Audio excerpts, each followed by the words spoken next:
Assalamualaikum warahmatullahi wabarakatuh.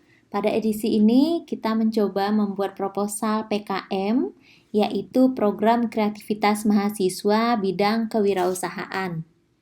Nah, buku ini bisa teman-teman download di linknya Direktorat Kemahasiswaan, Kementerian Pendidikan dan Kebudayaan, atau link di UMJ Program Kreativitas Mahasiswa.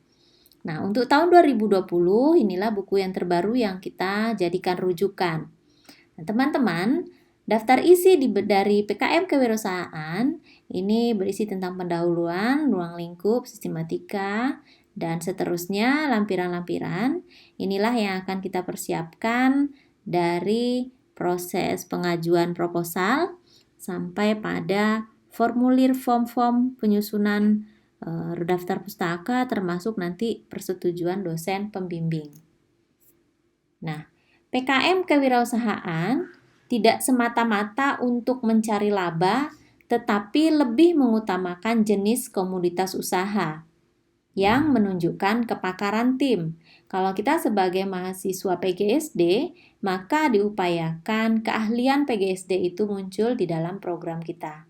Nah, komoditas usaha yang dihasilkan dapat berupa barang atau jasa yang selanjutnya merupakan salah satu modal dasar mahasiswa dalam berwirausaha dan memasuki pasar. Komoditas tim PKMK hendaknya tidak menjadi kompetitor produk sejenis yang merupakan penghasilan masyarakat. Pelaku utama berwirausaha dalam hal ini adalah mahasiswa, bukan masyarakat ataupun mitra lainnya. Nah, tujuan PKMK adalah memotivasi dan membuka peluang bagi mahasiswa untuk menghasilkan karya kreatif, inovatif sebagai bekal berwirausaha sebelum atau setelah menyelesaikan studi. PKMK diharapkan dapat menjadi cikal bakal kemunculan produk usaha di Indonesia sebagai karya mandiri bangsa. Mengacu kepada tujuan ini, maka dituntut sebuah inovasi baru dan kreativitas agar kita bisa lolos di dalam kompetitif ini. Makanya kemarin saya mengusulkan dari mahasiswa yang sudah membuat stand atau ide-ide bisnis plan yang kemarin kita kerjakan di dalam UTS harusnya memiliki nilai keunikan yang tidak pernah ada. Caranya gampang, untuk melihat bahwa produk kita itu belum dibuat oleh orang, kita bisa searching di Google, misalnya melihat produk misalnya salah satu yang diungkapkan mahasiswa kemarin tentang pembuatan tepung dari biji nangka. Nah, tepung itu diolah, kemudian dibuat menjadi sebuah kue, ya semacam penganan begitu. Nah, keuntungan untuk bidang studi kita sebagai guru SD salah satunya adalah penggunaan atau pemberian gizi kepada anak sekolah dasar. Itu ya salah satu contohnya. Ruang lingkup dari PKMK, meskipun nanti ada yang bersifat kuliner, paling memenuhi kriteria yang berorientasi profit, namun PKMK sejatinya lebih mengutamakan solusi tantangan intelektual yang mendasari lahirnya komoditas usaha baru dan unik. Sebagai komoditas usaha harus merupakan jelmaan penguasaan iptek mahasiswa. Nah, karena ruang lingkupnya ini tidak hanya persoalan kuliner, makanan, tetapi juga bisa yang lebih diutamakan adalah memiliki nilai intelektual sebagai orang akademisi. Nah, luaran kegiatan PKMK ini adalah laporan kemajuan, laporan akhir, artikel ilmiah. Ya, di sini di artikel bisa dituliskan nama pembimbingnya dan anggota, serta produk usahanya seperti apa. Kita bisa lihat di dalam gambar ini, ya, barang atau jasa. Bagi tim yang sudah memiliki artikel, maka tidak diwajibkan menulis artikel lagi, cukup mengirimkan dan mengunggah artikel tersebut. Nah, luaran produk bisa berupa barang baru, modif produk, novel, komik, animasi. Karena kita di bidang pendidikan, ini sangat memungkinkan sekali untuk kita buat menjadi sebuah usaha. Ya. Kemudian dalam bentuk layanan atau jasa ada IO, WO, konsultan, guru privat, model-model bimbingan belajar yang nanti memiliki nilai profit atau non-profit bisa juga menjadi contoh PKMK. Nah, kriteria pengusulan. Kita lihat satu persatu. Kriterianya, peserta PKMK adalah kelompok mahasiswa aktif program studi S1 atau diploma yang terdaftar di PD Dikti. Nah, karena ini datanya menyangkut ke Dikti, maka harus ditulis nama lengkap, tidak boleh singkatan. Anggota kelompok pengusul berjumlah 3-5 orang. Kalau kemarin kita membuat kelompok Stan Bazar itu 8, maka bisa dipecah menjadi 2 kelompok, sehingga menghasilkan 2 proposal.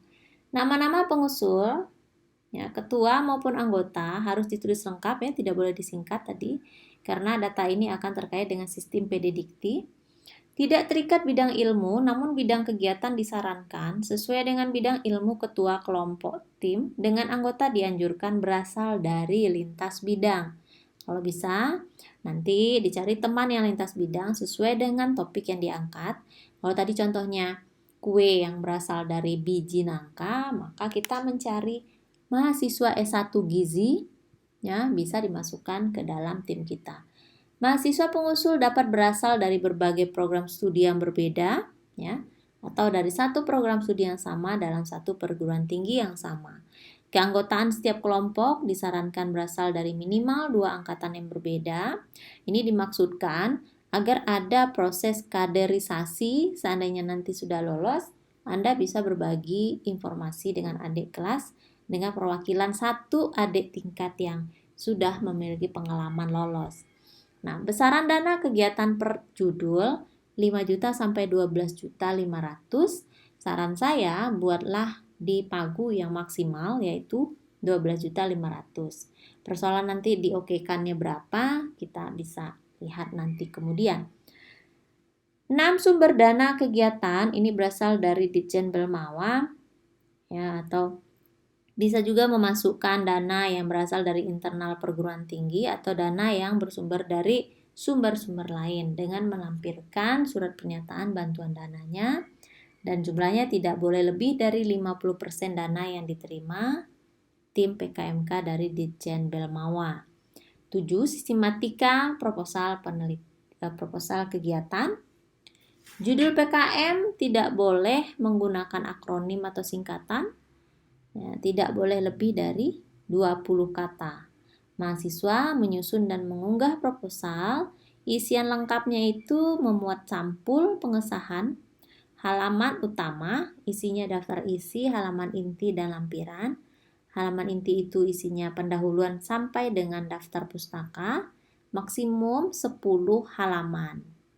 Berkas diunggah ke SIM Belmawa dengan penamaan file nama ketua, ya, ini nama ketua kewirausahaan maksudnya, lalu nama perguruan tinggi, kemudian PKMK.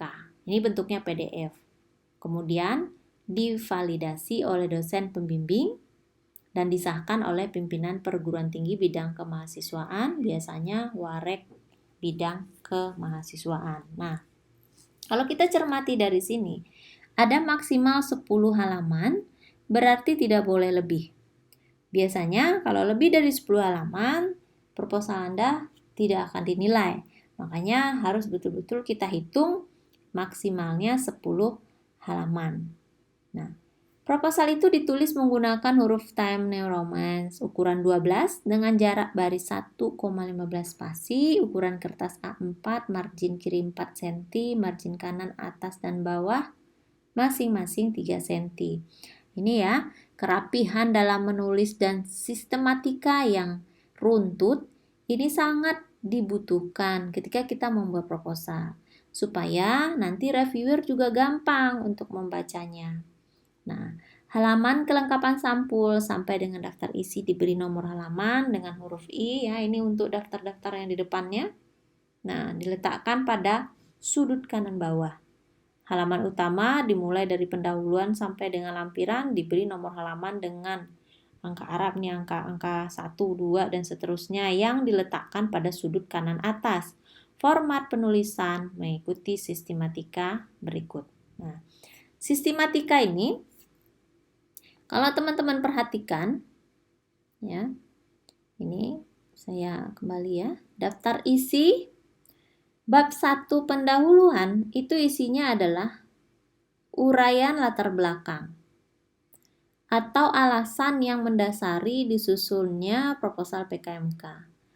Apakah di sana latar belakang itu kita buat berdasarkan hasil riset pasar atau inisiatif sendiri untuk membuka pangsa pasar? Di sini diungkapkan. Nah, ungkapkan pula jenis dan spesifikasi teknis komoditas yang akan menjadi modal berwirausaha. Tadi seperti tadi, ada ide mahasiswa membuat kue dari biji nangka, itu disampaikan bahwa ini sudah melalui riset uji coba ya dengan membuat kue dari bahan biji nangka. Nah, kalau inisiatif sendiri juga disampaikan bahwa saya sudah mencoba dan memasarkan produk ini, disampaikan bagaimana cara membuka pangsa pasarnya. Bab 2 berisi tentang gambaran umum rencana usaha. Ini uraian kondisi umum lingkungan yang menunjukkan potensi sumber daya dan peluang pasar termasuk analisis ekonomi usaha yang direncanakan. Nah, sajikan ya secara singkat untuk menunjukkan kelayakan usaha. Nah, di sini cash flow-nya minimal untuk 1 tahun ke depan yang dapat menunjukkan keberlangsungan usaha. Kita cerita di situ apa yang kita bisa lakukan selama 1 tahun ke depan. Bab 3, metode pelaksanaan.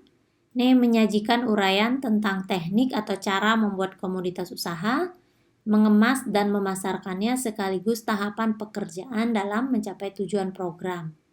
Nah, di sini tentu lebih rinci ya bagaimana kita membuat produk itu, bagaimana kita mengemas produknya, bagaimana cara memasarkannya.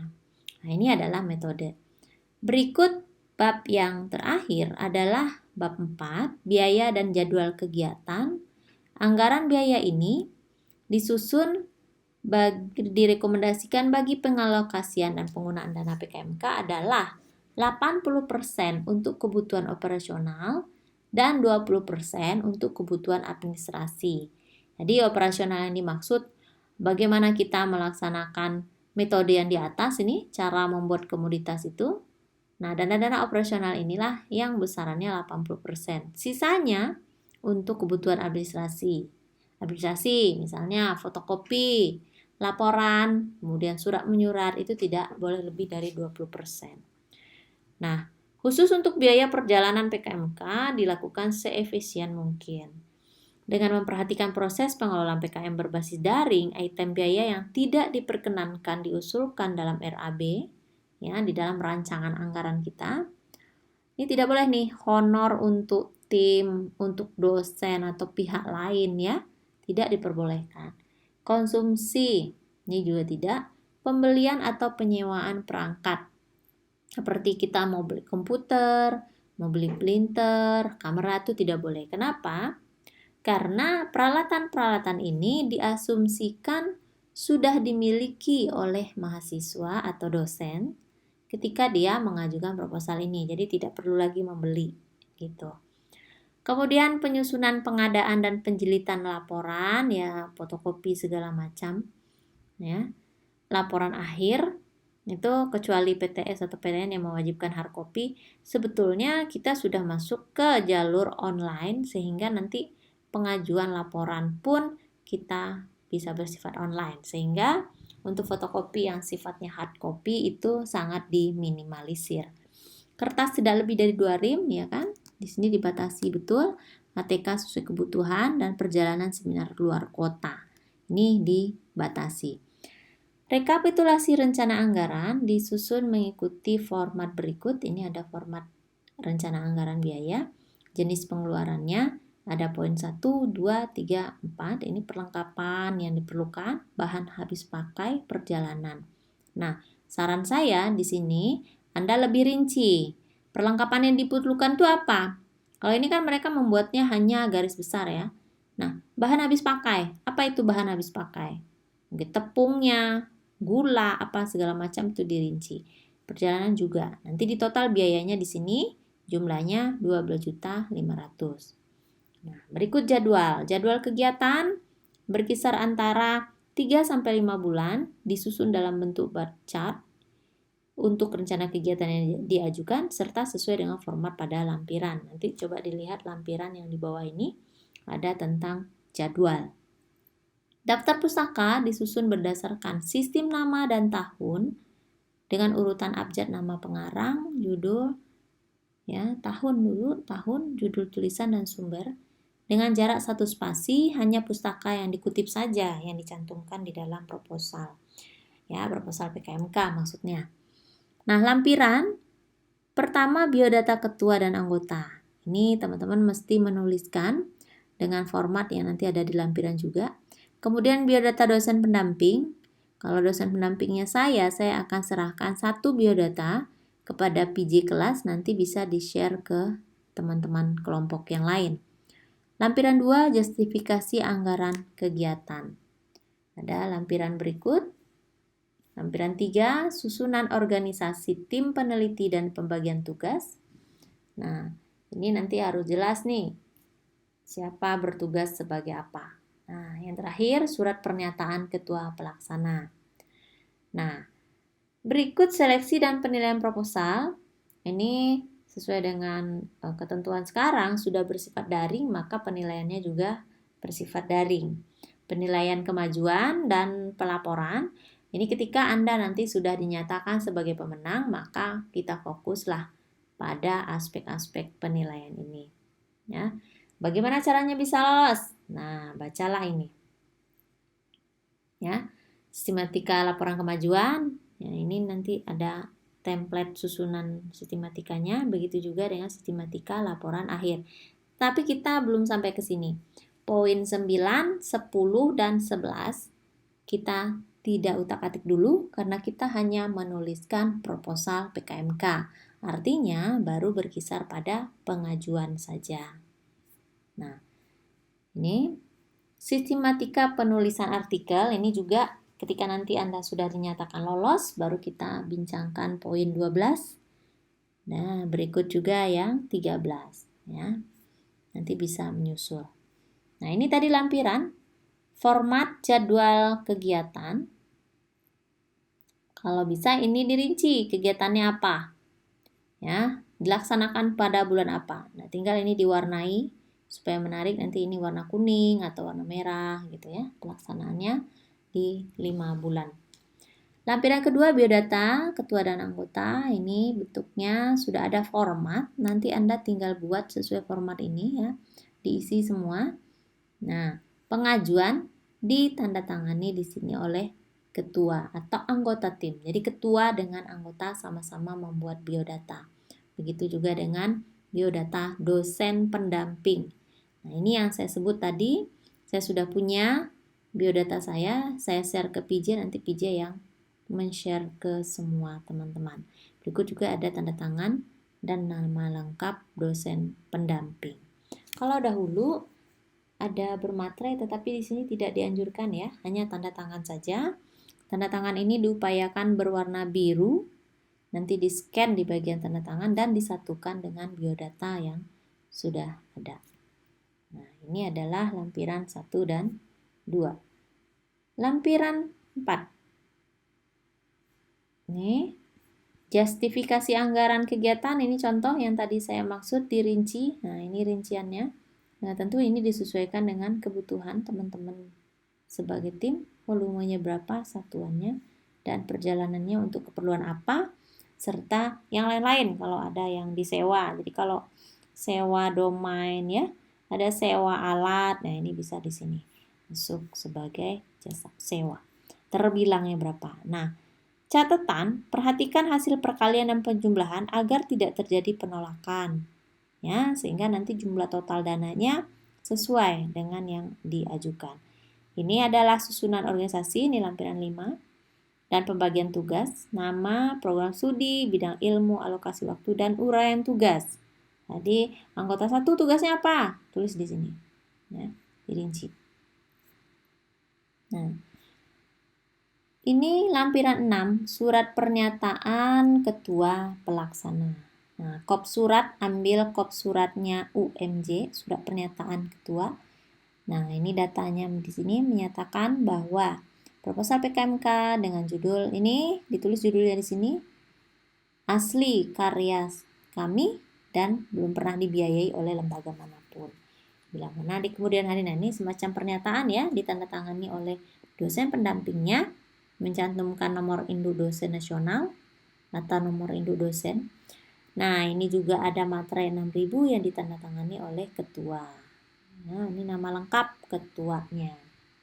Lalu di sini pembantu dekan atau wakil rektor bidang kemahasiswaan, tanda tangan juga.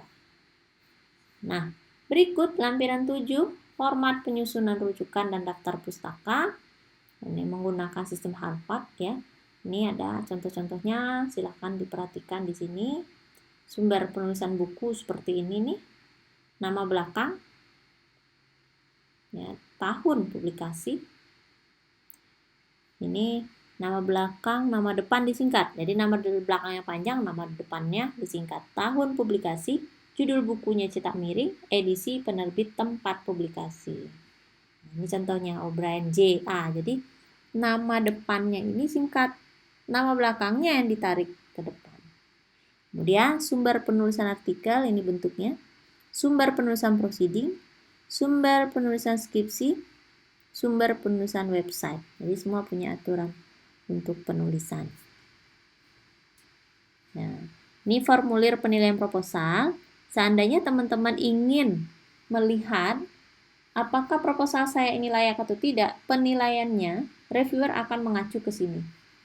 Nah, untuk lolos harus ada kreativitas, gagasannya unik, ada manfaat, keunggulan produk, peluang pasar, potensi program, penjadwalan, dan kegiatan personalia dan penyusunan anggaran biaya. Ini poin yang akan dinilai, makanya harus diperhatikan ini.